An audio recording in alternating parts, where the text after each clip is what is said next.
इस मानव जीवन का कोई विश्वास नहीं है मेरे प्रेमियों, और जीवन की अवधि भी सुनिश्चित नहीं है।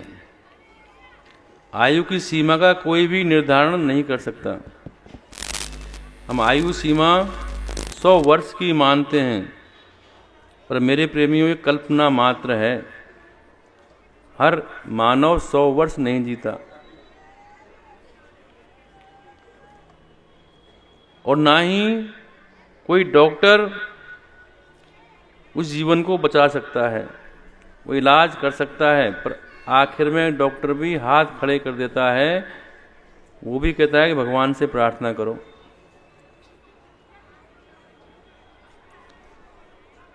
तो कोई सीमा का अनुमान नहीं है। और मेरे प्रेमियों, कल शब्द का कोई अर्थ नहीं है। कहते हैं ना, कल किसने देखा है? एक है प्रश्वासो 9 कोटि मूल्य। एक श्वास की कीमत 9 करोड़ रुपए से भी ज्यादा है। इतनी कीमती हैं हमारी ये सांसें। 99% लोग जानते ही नहीं हैं कि हम कौन हैं, और हमें परमात्मा ने मानव देह क्यों दिया है, और हम इस बंधन से छुटकारा कैसे पा सकते हैं। ये सब तत्व ज्ञान 99% लोगों को सही सही पता नहीं है, और जिनको है उन लोगों में मेरे प्रेमियों कमी है। वो उस पर विचार नहीं करते। ये शरीर जिस पर हमको गर्व है, एक क्षण में समाप्त हो सकता है, और वो भी बिना बताए। अगर हमें पता हो कि अगले क्षण में हमारी मृत्यु होने वाली है, ऐसा हम विचार कर लें तो बात बन जाएगी। हम तुरंत भगवान में मन लगा देंगे। जब आदमी मृत्यु के निकट जाता है, डॉक्टर कहते हैं कि अब सेवा करो, तो हम लोग दान पुण्य करते हैं, गौ दान करवाते हैं। भगवान का नाम वो ले नहीं पाता तो सीडी चला देते हैं सुनने के लिए। पर जिंदा रहते जो स्वस्थ हैं तब भगवान का नाम नहीं लेते। और मेरे प्रेमियों, अंत समय में जहाँ मन रहेगा उसी की हमें प्राप्ति होगी। जिस अंत समय में जिसका स्मरण करते हुए हम प्राण त्यागेंगे, उसी की प्राप्ति हमें होती है। विचार करें, अगला क्षण नहीं मिला तो हम सावधान हो जाएंगे।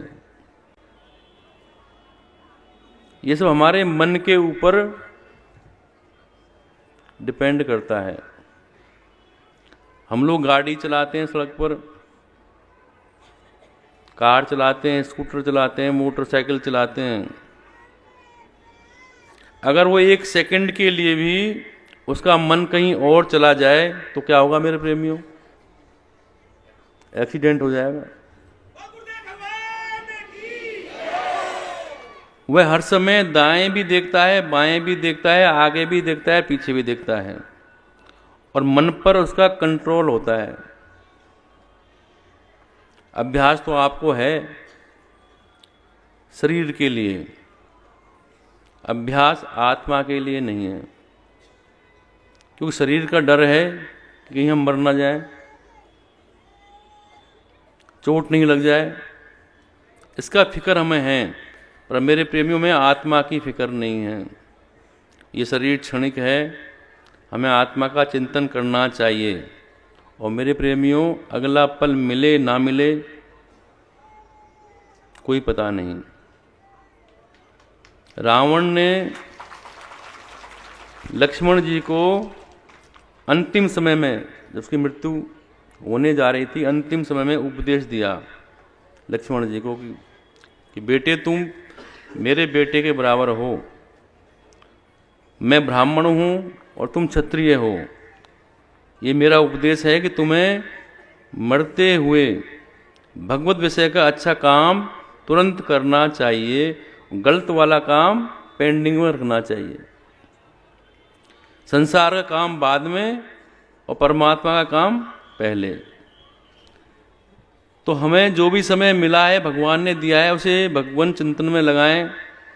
बाद में कर लेंगे, बुढ़ापे में कर लेंगे, बाद में मेरे प्रेमी परेशानी आ जाएगी, शरीर बीमार हो जाएगा, परिवार में अटैचमेंट हो जाएगा, कहाँ कर पाओगे। 8 घंटे सोना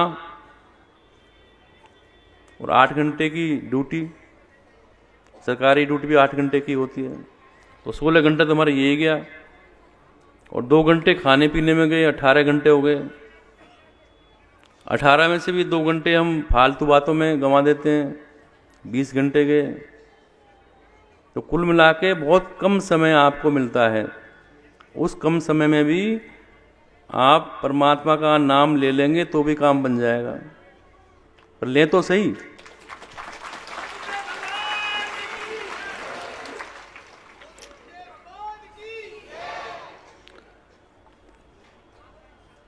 जीवन का परम लाभ यह है मेरे प्रेमियों कि जीवन का अंतिम क्षण आवे उस समय संसार की सारी बातों को हम भूल जाएं और एकमात्र भगवान नारायण की स्मृति रहे।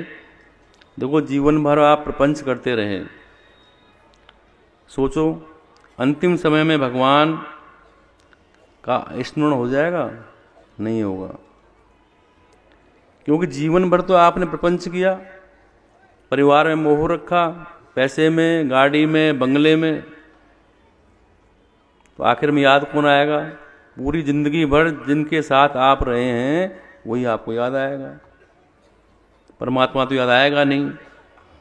तो बड़े बड़े महात्मा इसके लिए साधन करते हैं कि जन्म जन्म मुनि जतन करावई, अंत राम मुख आवत नाही। अंतिम समय में मनुष्य को मरते समय बड़ा कष्ट होता है। इसका प्रमाण है कि मनुष्य का जब प्राण निकलता है तो 72,000 नाड़ियाँ हमारे शरीर में होती हैं, वो फटने लगती हैं, बहुत कष्ट होता है। और अंतिम समय में भगवान का स्मरण करना बहुत मुश्किल है। तो हम अंतिम समय का इंतजार ना करें और बचपन से ही भगवान का नाम स्मरण करते रहें, तो ही मेरे प्रेमियों काम बनेगा। अगर अंतिम समय के भरोसे रह गए तो अंतिम समय में आप परमात्मा का नाम नहीं ले पाओगे।